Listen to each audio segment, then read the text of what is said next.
자, 1부의 마지막이자 제일 하이라이트일 것 같습니다. 자, 지금 모두 자료집 6페이지를 펴주시면 되겠습니다.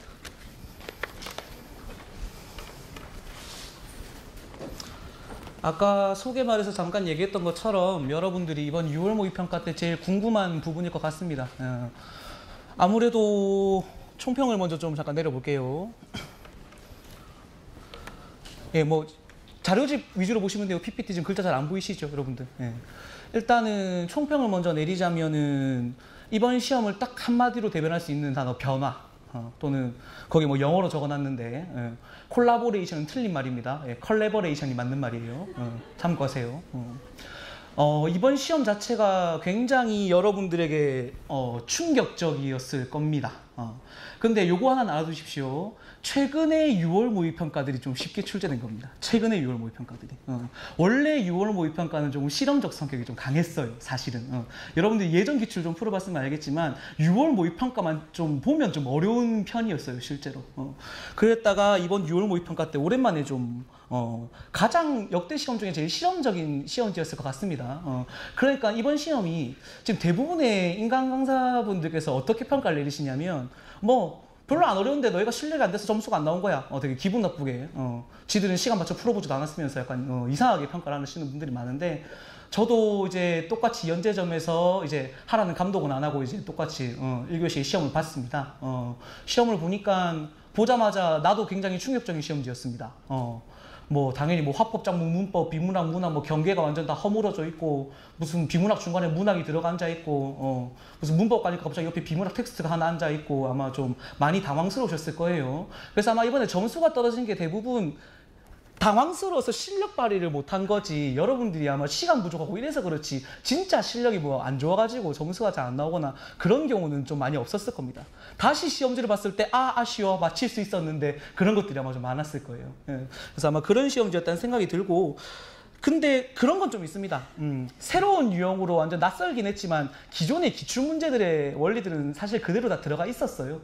그래서 뭐 지금 나중에 얘기하겠지만 뭐 이번에 끝나고 뭐 마다를 불태워야 되느니, 뭐 기출문제 지금 무슨 소용이 있느니, 뭐 빨리 리트 그리스로 넘어가자느니 어쩌느니, 뭐 별로 이제 신뢰성 없는 발언들이 막 나왔었는데, 여전히 기출문제 분석은 중요하다는 걸 나중에 학습 방향에서 좀 말씀을 드릴게요. 그래서 뭐 상당히 깔끔한 문제들이 출제가 됐었고, 난이도는 제가 생각했을 때 한 중상 정도 될 것 같습니다, 이번 시험은.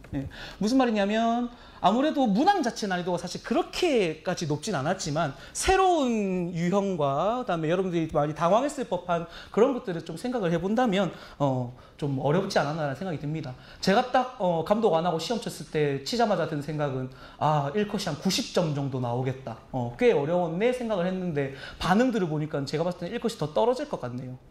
뭐 들리는 소문으로는 강남대성 친구들도 국어 90점을 넘는 친구들이 많이 없다는 소문도 들립니다. 그만큼 이번에 이과 최상위권이 완전 다 무너져 버렸어요. 실제로 이번에 여러분들 부산지점 학생들 통계 낸 거 보니까 이과 최상위권들이 점수가 좀 많이 떨어졌더만요. 그래서 좀 컷이 좀 내려갈 가능성이 있을 것 같아요. 오랜만에 80점대가 1컷인 시험 결과도 만날 수 있지 않을까라는 생각이 듭니다. 그러니까 여러분들이 항상 생각하셔야 될 건, 원점수가 떨어졌다고 해서 절대 실망하지 마세요. 지금은 우리는 원점수로 싸우는 게 아니고 표준점수하고 100분위 싸움이기 때문에 단순히 원점수가 떨어져서 충격 먹었다, 뭐 갑자기 뭐 6평 치고 나서 너무 우울해졌다, 그렇게 너무 생각하지 마시고, 객관적으로 어려운 시험이었고 6월 9월 쉬었다가 수능 때 이 시험지를 만났다 생각해 보십시오. 바로 옥상으로 달려가고 싶은 그런 욕구가 나오지 않겠습니까? 그렇기 때문에 오히려 수능 전에 어려운 시험을 만나서 대비할 수 있었다, 그렇게 조금 얘기를 생각을 해주시면 될 것 같아요. 자, 6페이지 계속 이어서 가면 영역별로 좀 출제 경향을 간단하게 짚어드릴게요. 일단은 난이도는 뭐 여기는 하라고 적었지만 틀린 친구들한테 미안하지만 최하였다고 생각합니다. 화법작문은 아마 1번부터 10번까지 풀 때는 별로 어렵지 않네? 라는 생각 많이 했을 것 같아요. 그렇게 충격적인 시험지일 거라는 생각을 못 했겠지 아마. 별로 어렵지 않았는데, 아까 얘기도 했지만 잠깐 아마 화법작문에서 틀린 친구들 분명히 있을 거예요. 근데 나중에 보고 맞힐 수 있었는데 이걸 왜 틀렸지 바보, 아마 이런 생각들 스스로 많이 했을 겁니다. 화법작문은 심리적으로 말리는 부분이지 지금까지 순수하게 어려웠던 적이 사실은 거의 없습니다. 그렇기 때문에 내가 과연 이 첫 페이지를 펼쳤을 때 최상의 몰입도로 이 지문을 접하고 풀었는가를 생각해 보시면 화법작문은 금방 답이 나올 것 같습니다. 침착함과 정확성이 생명이에요. 화법작문 빨리 풀어야 뒤에 비문학 문학을 빨리 풀 수 있다? 말도 안 되는 소리입니다.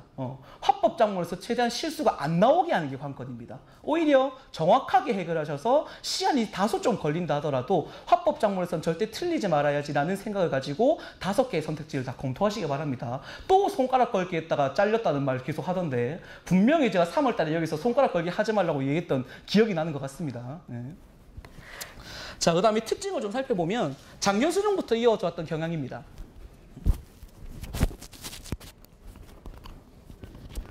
잠깐만요.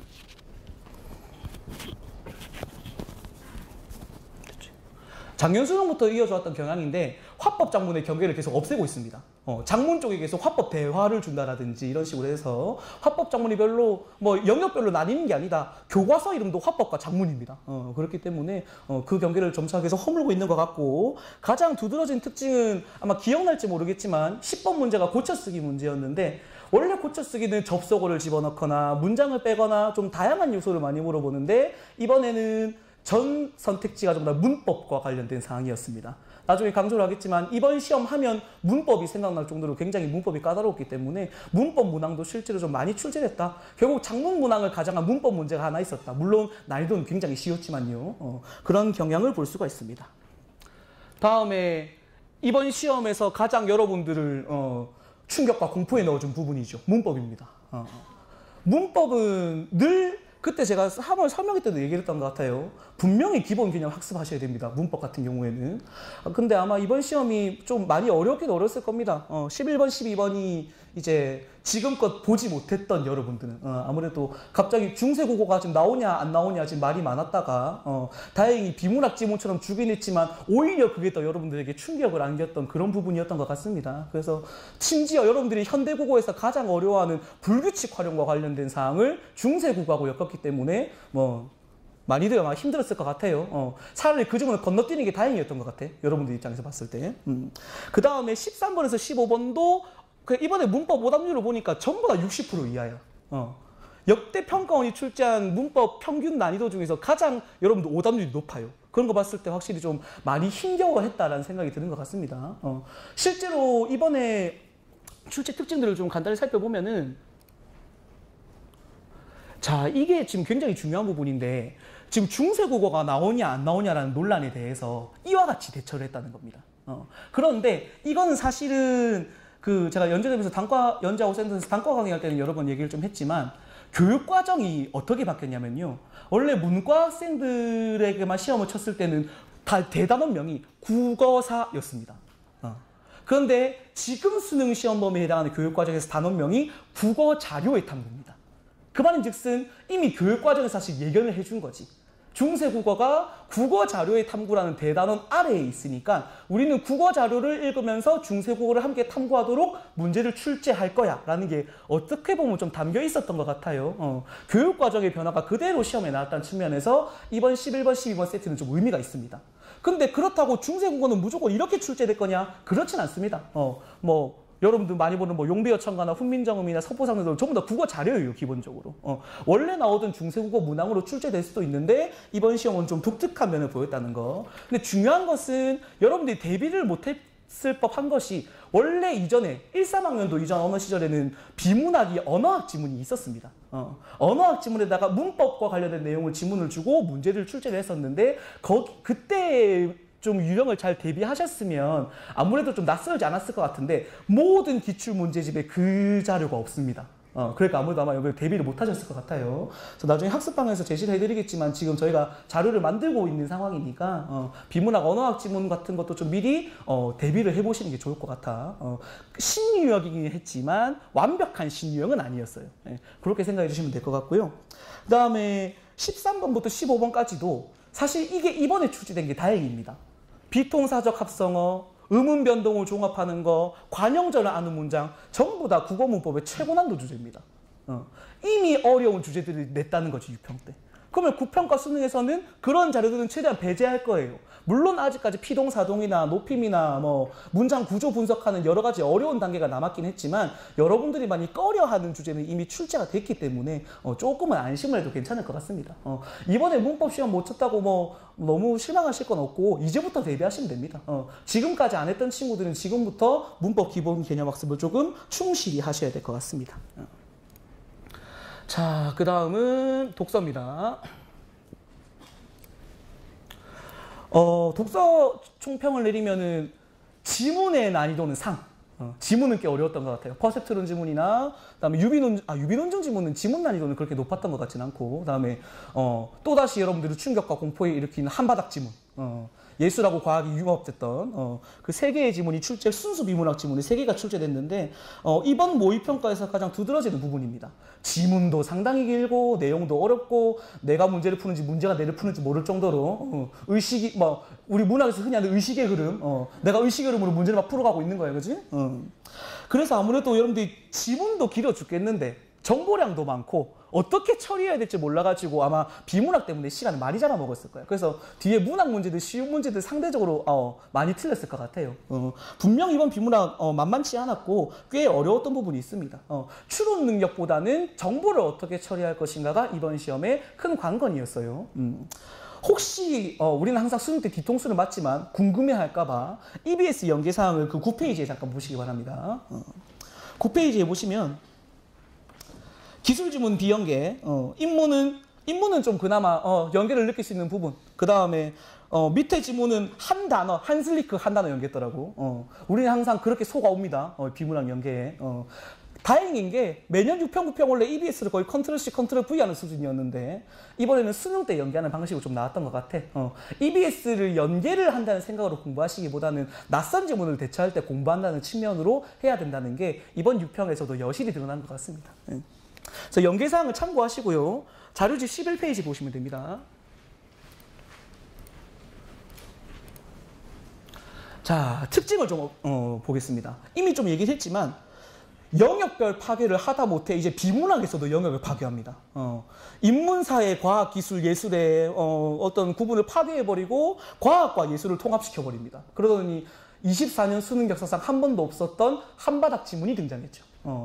당연히 여러분들 그 지문에서 멘탈이 나가고 무너질 게 한 번도 긴 지문을 연습해 본 적이 없지 않습니까? 그러니까 나는 이번에 너무 멘탈이 약해 어떡하지? 그런 생각하지 마세요. 이미 한번 경험을 했으니까 다음부터 그런 지문이 나왔을 때 침착하게 대응을 잘 하시면 되는 거예요. 당연히 여러분들 많이 흔들렸을 거고 지문 난이도도 무슨 음악의 아름다움은 무엇일까 하더니 갑자기 진동순위, 기본음이니 부분음이니 세계니 그래프까지 주고 꽤 어려움을 많이 겪으셨을 것 같습니다. 문제는 상대적으로 쉬웠지만 여러분 그건 알아두세요. 지문 자체가 난이도가 높아지거나 길어지면 여러분들이 훨씬 불리합니다. 차라리 짧은 지문이 몇 문제가 더 짧은 지문이 여러 개 나오는 게 좋지 지문이 길어지면 여러분들 집중력을 잃어버리잖아요. 수능 때 여러분들 이미 쳐봤던 경험들이 다 있으니까 수능 치면 그 집중력과 몰입도가 최고로 높아지는 것 같습니까? 모의평가 칠 때 하고 막상 그렇지도 않아요. 그래서 좀 지문이 길어지면 집중력을 잃기가 쉽다 보니까 오히려 좀 불리한 측면이 있는데 너무 긴 지문이 나와가지고 좀 그랬습니다. 근데 사실 분석해 보신 분들 알겠지만 그렇게 지문이 유기적으로 연결되는 부분은 아니었어요. 그럼 뭐 진동수 얘기하다 갑자기 한슬리크는 정서를 뭐 배제하려고 했다 하면서 약간 좀 쓸데없는 내용이 들어가 있어서 EBS 연계는 해야겠고 지문은 길게 하고 싶고 약간 좀 실험적 성격이 강했지만 아마 수능이나 9월 모의평가 때는 여기보다 좀 더 강화가 되지 않을까라는 생각이 듭니다. 한바닥 지문은 웬만하면 등장할지도 모르겠다라는 생각이 듭니다. 다른 건 모르겠는데. 다음 기술 지문이요. 그러니까 평가원이 이런 얘기를 했었죠. 국어에서 문과, 이과가 서로 유불리함을 없게 하겠다. 사실 중세국어가 문과한테 유리한지는 잘 모르겠는데 사실 이번에 중세국어 오답률 보니까 문과나 이과나 똑같아요. 그냥 다 어려워했어. 중세국어가 뭐 문과가 유리하고 뭐 기술 지문이 이과가 유리하다는 이상한 생각을 평가원이 하고 있습니다. 그러더니 둘 다 출제를 해버렸지.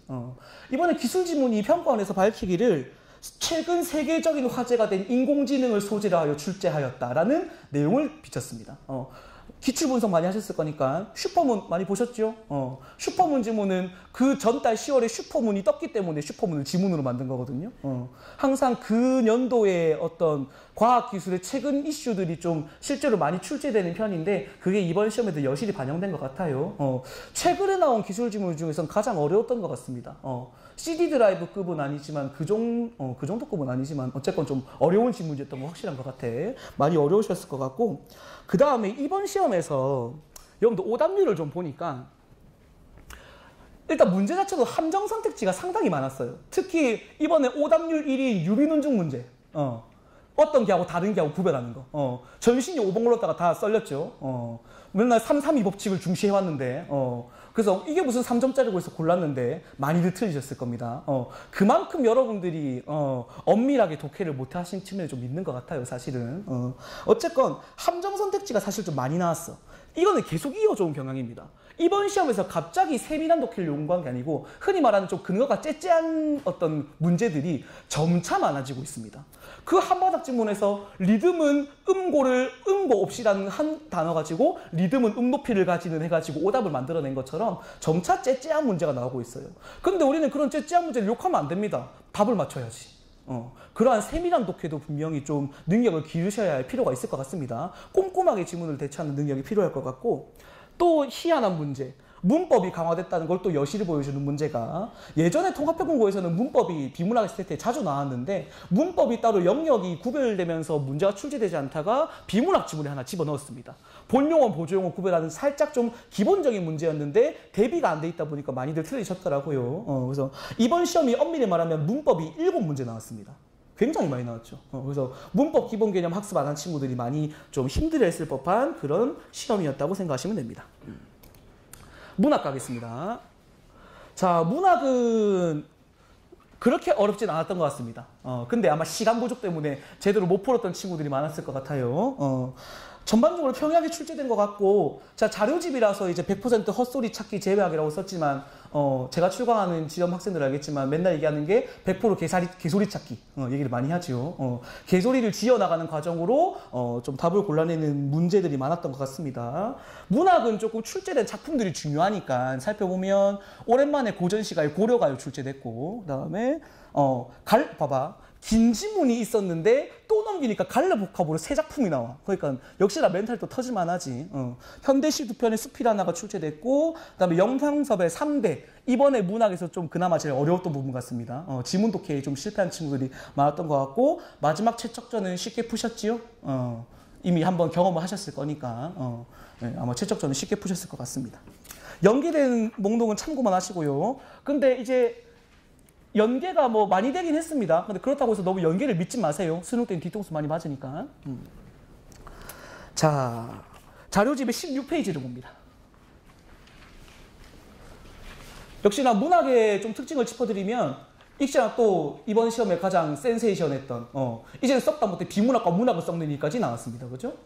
가에서 고려가요에 대한 어떤 비평 자료를 제시하고 나와 다의 고전시가 작품을 제시했는데 이런 형태 역시 수능 24년 역사관 한 번도 없었던 일입니다. 이거는 무슨 말이냐면 독서도 결국 비문학 읽기고 문학도 읽기니까 읽기라는 성격이 똑같다라는 걸 역시 얘기한 것 같아요. 그러니까 경계를 계속 좀 파괴하려는 측면이 보이는 것 같습니다. 그래서 그런 부분이 좀 독특했던 것 같고 그 제시문을 보고 이제 우리 국어과 선생님들끼리 회의를 하면서 나왔던 사항이 이거는 충분히 역시나 수능에 연계될 수 있는 게 고전시가뿐만이 아니고 딱 내기 좋은 게 판소리입니다. 판소리 이론을 지문을 쫙 제시하고 고전소설 판소리 부분을 딱 엮어가지고 이론과 문제를 연결시키는 문제가 충분히 출제될 수 있어요. 물론 현대문학도 마찬가지.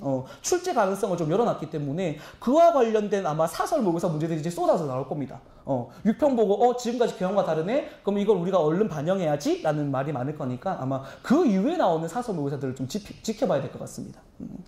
그 다음에 제일 또 뜨거운 감자였죠. 과연 고전시가가 고호표기로 출제될 것인가? 이건 내가 좀 사과를 해야 되겠네요. 3월 달에는 내가 현대어풀이로 출제된다고 얘기를 했는데 고호표기가 좀 그대로 출제된 것 같습니다.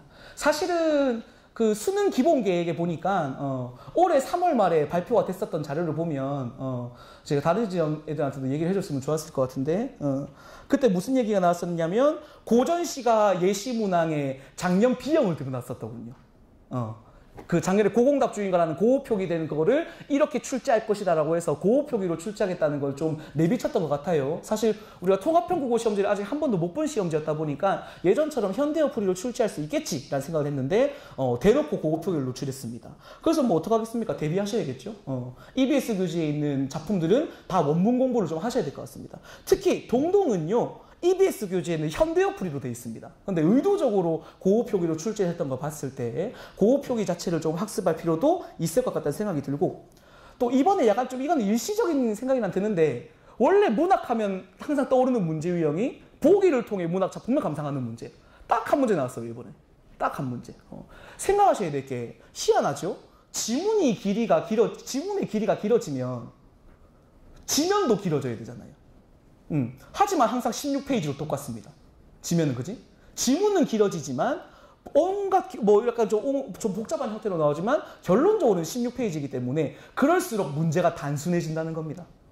그래서 아마 이번에 문학에 보기 문제가 없었던 게 좀 일시적인 현상이었던 것 같아요. 그래서 너무 그렇게 신경 쓸 만한 경향이 아닌 것 같은데 뭐 참고 정도만 하시면 될 것 같고 이거는 구평이나 수능을 좀 봐야 될 것 같습니다. 다음 마지막 또 영역 파괴가 얼마나 많으냐면 심지어 장문 문제가 하나 문학 속에 들어가 있었습니다. 그러니까 정말 화법, 장문, 문법, 비문학, 문학 앞으로 뭐 1번부터 10번은 화작, 11번에서 15번은 문법, 16번에서 30번은 비문학, 31에서 45는 문학 이런 걸 없앨 것 같습니다. 점차적으로.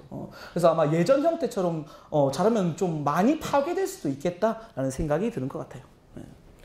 자, 요까지가 6평에 대한 경향이었고요. 학습 방향은 어차피 우리가 질문 답변에서 많이 얘기할 거니까 짧게 얘기하겠습니다. 아까 얘기했던 대로 기출문제를 분석하는 거에 대해서 온갖 회의론이 돌았죠. 아마 여러분들도 잠깐 그런 생각을 하셨을지 모르겠습니다. 기출분석은 여전히 중요합니다. 앞으로도 계속 꾸준히 진행하셔야 됩니다. 기출문제는 기출문제의 형태를 공부하는 게 아니고 기출문제 속에 담겨있는 사고력, 기출문제를 분석하면서 내 사고력과 답을 빨리 골라내는 어떤 판단력을 길러내는 거지 기출문제의 형태가 그대로 출제된다는 말은 한 번도 한 적이 없어요. 그래서 기출문제를 여전히 공부를 잘 해주셔야 될 것 같은데 실제로 우리 자료집에 17페이지도 제가 실어놨지만 이거는 제가 시험 풀자마자 이거 기출 뭐랑 비슷하네, 이거 기출 뭐랑 비슷하네라는 걸 다 실어놨습니다. 그러니까 이러한 문제들을 약간 제대로 풀어내는 방법을 익혔으면 문제 풀 때 크게 지장은 없으셨지 않았을까라는 생각이 들어요. 여전히 기출문제는 꼼꼼히 공부하셔서 내 것으로 만드시기 바랍니다. 내가 남들한테 설명을 해줄 수 있을 정도까지. 아시겠죠? 그 다음에 아까도 말씀드렸던 대로 독서하고 문법이 통합형이 나왔기 때문에 그거는 지금 우리 국어과에서 자료를 만들고 있는 중이니까 조만간 공지해서 필요한 학생들에게는 저희가 배부를 할 수 있도록 준비를 하겠습니다. 그 다음 이제 긴 지문이 나왔잖아요. 한바닥 지문을 대비할 수 있는 제일 좋은 건 EBS 교재인 것 같습니다. EBS 교재가 실제 시험지로 편집하면 이번 시험의 지문 길이만큼 나와요. EBS가 원래 좀 평가원 시험지보다 글씨가 작고 단 편집이 안 돼 있어서 잘 못 느낄지 모르겠는데 실제로 편집하면 그 정도 양이 나오기 때문에 EBS 지문을 지문 자체만 학습하는 것 또는 상위권 학생들은 늘 해오는 뭐 리트미트리티에서 좀 주요 지문을 선별해서 긴 지문을 읽어보면서 대비를 한다든지 아마 여러 방안이 있을 것 같습니다. 마지막으로 지난번 3월 때도 강조를 많이 했지만 모의고사 연습 정말 많이 하십시오.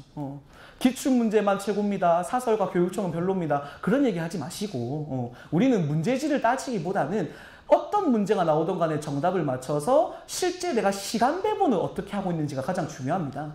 제가 이전까지는 시간 배분에 대한 중요성을 강조를 안 했는데 6월 모의고사 이제 이후부터는 좀 시간 분배에 대한 생각도 조금 해주셔야 될 것 같아요. 그래서 시간 배분과 내가 어떠한 지문에서 무너졌고 이까지는 뭐 화작문까지 푸는데 얼마 정도 걸리고 뭐 내가 어떻게 대비를 했고 실전에서 실전에서 푸는 거 하고 약간 평소에 공부하는 거고 무슨 차이점이 있는가 정도를 좀 꼼꼼히 살펴보시는 게 좋을 것 같습니다.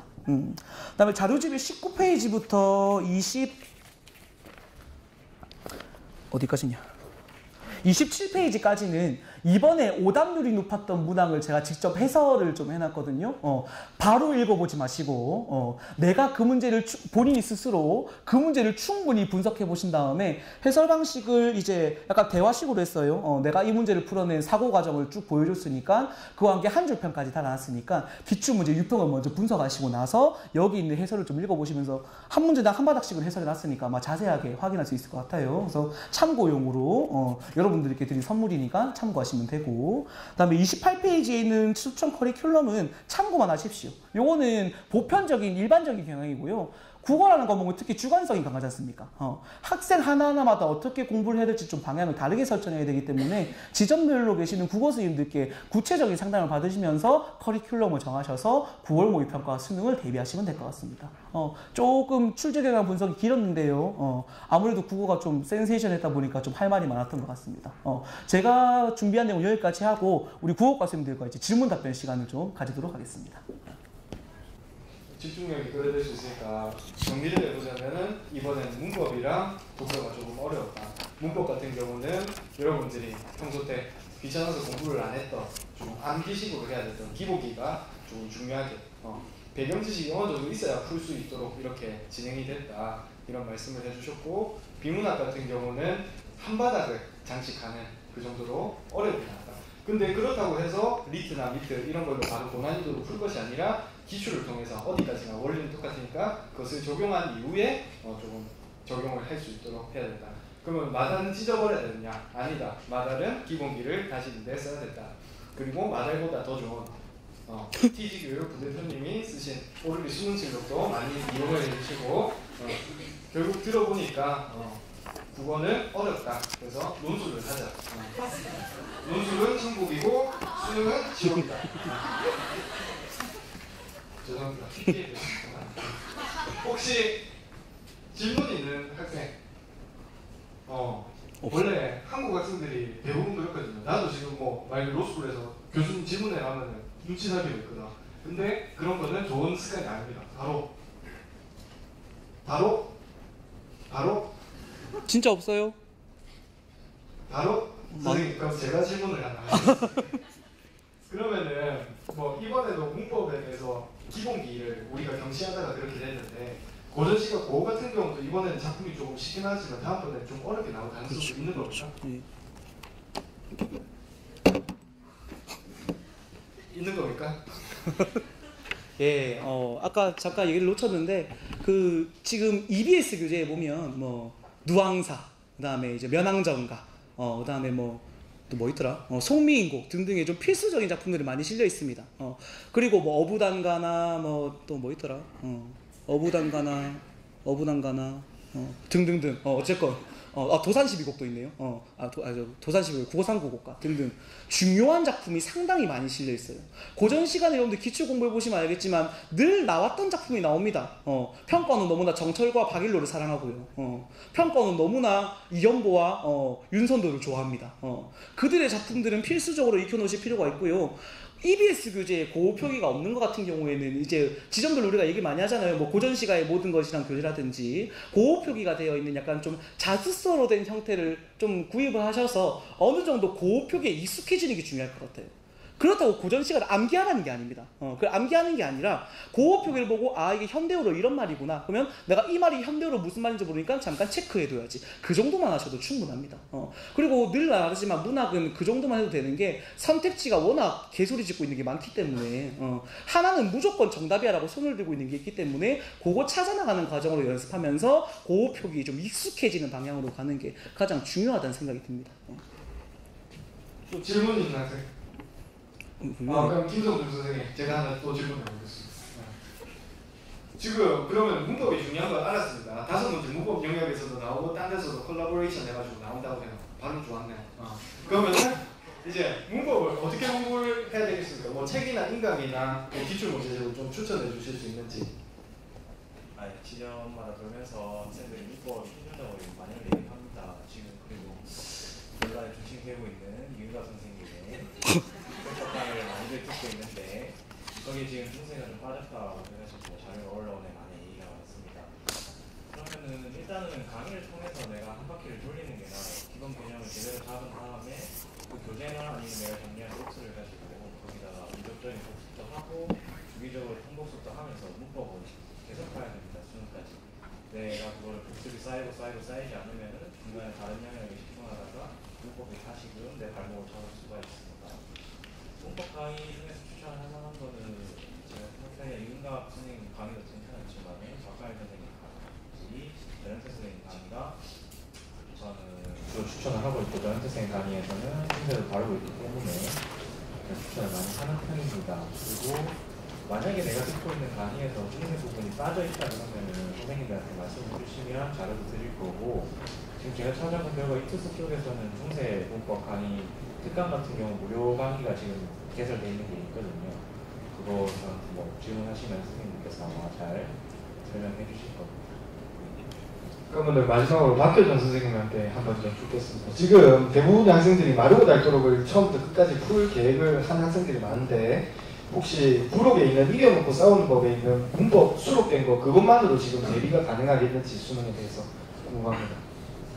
이겨놓고 싸우는 법 같은 경우를 활용하는 방법은 일단은 반이 그 저자의 개인적인 생각이라든지 아니면 그 자료를 활용하는 책을 자료로 활용하는 방법이라든지 이런 과정도 있고, 나머지에 있는 게 이제 고전 시간에 현대어로 번역해놨을 때 그냥 그걸 이렇게 그러니까 그냥 읽어서 이렇게 익숙하게 만드는 정도인데, 문법은 사실은 그 책을 활용하는 걸로 봤을 때 문학은 저는 괜찮다고 생각합니다. 고전 시간 같은 경우에는 이제 원문으로 나오는 거는 정확하게 된 것 같지만 사실은 평가원이 항상 그 일반적으로 한 게 아니기 때문에 6월에는 또 원문이 나왔다가 9월에는 나오지 않을 수도 있고, 그다음에 수능에서 어떻게 될지 6월, 9월 나왔다 수능에 또 안 나올 수도 있기 때문에 기본적으로 이제 교과정 안에 있는 것들은 우리가 대비를 다 해야 되는데, 고전 시가가 원문으로 나와서 해석해야 되는 부분이라든지 아니면 중세국어라고 나오지 않고 고대, 중세, 근대 다 건드리고 있습니다. 그래서 나올 가능성은 적지만 사실은 고대국어 찾아보기 같은 경우에도 기본적인 훈차의 개념 정도는 알고 있어야 되는 걸로 대비를 좀 해야 될 것 같고, 중세국어에 이제 당연히 나오니까 당연히 이번에는 이제 저번에 2013년 이전에 언어 지문, 그러니까 비문학 언어 제재를 가지고 쓴 건 형태로 나왔지만 사실은 다시 이제 2014에서 16까지 있었던 B형의 16번 형태로 다시 그 자료 자체만 나오고 현대어 번역이 빠져 있을 수도 있습니다. 그전에는 중세국어 자료를 주고 현대어 번역으로 되어 있는 걸 쓰고 대조해서 있는 정도 그런 개념만 가지고 있으면 그렇게 나왔지만 그냥 원문이 전체가 나왔을 때 어떻게 해석할지 그 부분에 대비도 필요하기 때문에 아까 국장님 말씀하신 것처럼 자료 면에서 좀 연구를 해야 될 것 같습니다. 중세국어는 마찬가지로 이제 근대국어도 그래서 대표적으로 세종원 종민정음이라든지 우리가 알고 있는 용기어천가라든가 촉보상절은 당연히 대표적인 자료는 조금 준비를 해야 할 것 같고, 근대 같은 경우에도 매번 나오는 게 두시언에 비교해서 중세나 근대 비교하는 거라든지 노골대 언어라든지 친구들이 잘 이렇게 익숙하지 않은 지문이지만 기출을 보다 보면 어디서 봤던 지문 분명히 있을 겁니다. 그거에 대한 대비도 해야 할 것 같고, 그런 면에서 봤을 때 이겨놓고 싸우는 법의 문법은 사실은 그냥 개괄적인 어떤 단순한 개념 정도만 되어 있기 때문에 문법은 따로 정리를 반드시 해야 하고, 그 다음에 고전 시가가 원문으로 나왔을 때 대한 대비는 원문을 지금 처음부터 접근하려고 하면 너무 또 어려운 친구들이 있을 수 있기 때문에 저는 그렇게 얘기를 합니다. 남편하면 친구들한테는 일단 현대어로 번역되어 있는 거를 그냥 시간을 많이 낸다기보다는 짬짬이 틈틈이 있는 시간을 그냥 이렇게 줄줄 읽어서 그게 익숙해서 내 머릿속에 현대어로 정리가 되어 있는 상태에서 나중에 원문하고 이렇게 대조를 해와서 자연스럽게 읽히게끔 하는 것도 순서를 바꿔서 그렇게 하는 것도 접근하기는 쉬운 방법이라고 생각합니다. 그래서 이겨놓고 싸우는 법의 고전시가 부분에 현대어로 번역되어 있는 부분을 틈나는 대로 시험시험 읽어서 여러 번 반복하는 게 좋을 것 같습니다. 예, 그러면은 질문 하나만 더 하고 10분을 쉴게요. 지금 질문은 간단하게 하나 하겠습니다. 그럼 지금 제가 발표 내용을 보니까 지금 나온 게 화두가 신유형에 대해서 어떻게 대처하느냐인데, 여기 적어주신 거나 말씀하신 거 보면 신유형이 신유형이 아닐 수도 있다 이렇게 말씀을 하시는데, 내가 학생이라면 9월 이후에 오름이라든지 딴데 유대종이 그런 사전 모의고사를 풀면서 신유형에 대해서 대처를 할 거지만, 지금 신유형이 아니라고 하신 거는 예정 기출에서도 이런 유형이 있다는 거죠. 예, 그렇습니다. 일단은 이제 한참 논란이 되고 있는 이제 스카이듀의 모 강사에 의하면 9월에는 희곡이 나온다고 하죠. 그래서 네이버 퀘스트 보니까 이제 6평 총평이 올라왔더라고요. 그래서 이제 댓글을 보니까 내일은 이제 9평 해석강의가 올라올 예정이라고 이런 말들이 막 나와 있던데, 그러니까 그렇습니다. 6월 모의평가에 보면은 지금 현대시하고 수필이 결합됐다면 뭐 9월 모의평가 때는 뭐 희곡을 출제할 수가 있는데 이전 기출을 보면 희곡하고 현대소설을 같이 복합한 지문도 있었고요. 그리고 뭐 또는 이제 고전시가하고 수필을 엮을 수도 있고요. 지금 그러니까 이번 시험의 가장 중요한 특징은 통합, 그다음에 융합이라는 개념이기 때문에 문학 갈래가 섞여서 나온다는 것 자체는 이미 이전에 자주 출제됐으니까 아마 신유형은 아닐 거예요. 그런 유형이 등장할 수도 있고, 그다음에 이번에는 뭐 과학하고 예술을 엮었다면 다음에는 뭐 이제 기술하고 뭘 엮지? 기술하고 뭐 인문을 엮던가 뭐 어쨌건 지금 왜 그러냐면 여러분들 알고 계실지 모르겠는데 이제 3년 뒤면 문과학과가 없어져요. 문과학과 영역 구분이 없어집니다. 그 말인즉슨 이미 정부에서 요구하고 있는 게 융합형 교육과정이에요. 그러니까 빨리 입시계를 떠나야 되는 거야. 지금 무슨 말이냐면 문과도 3년 뒤에는 이제 과탐을 보고요. 이과도 3년 뒤에는 이제 사탐을 볼 겁니다. 2021학년도부터인가? 그러니까 융합형 인재 자꾸 이런 걸 강조하고 있기 때문에 지문이 자꾸 섞여서 나오고 영역별로 구분되어 있는 것들 자꾸 이렇게 섞으려고 하는 게 있지 않나라는 생각이 들어요. 그래서 아마 여러분들이 사실 그에 대해서 대비를 할 수도 없는 입장입니다, 사실은. 그러니까 그렇기 때문에 어떠한 유형이 나오더라도 흔들리지 않고 그냥 내가 지금 갖고 있는 정확한 분석력과 사고력으로 문제를 풀어나가는 게 가장 현재 현명한 방안이지 않을까라는 생각이 들어요. 네, 그렇습니다. 네. 말씀 감사합니다. 그러면 예전에도 기출에서 그런 복합형으로 나왔다고 하니까 혹시 뭐 예전에 50문제나 60문제 출제되던 시절에 교육청이라든지 사전 모의고사를 뭐 홀로서기라는 사이트에서 제공받아서 풀어도 괜찮겠네요. 예, 그렇죠. 그래서 그러면은 10분 쉬고 저 시계로 8시 50분부터 수학시간 빠르게 진행할게요. 고생하셨습니다.